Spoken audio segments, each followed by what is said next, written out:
So on all of the utensils and stuff that, you know, go with the grill, what I've done is sprayed some of this lightning degreaser.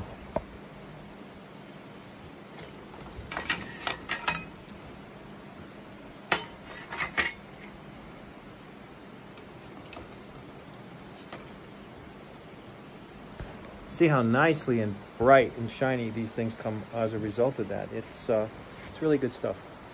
So yeah, we're continuing on, and then I've sprayed the greased lightning all over the grill.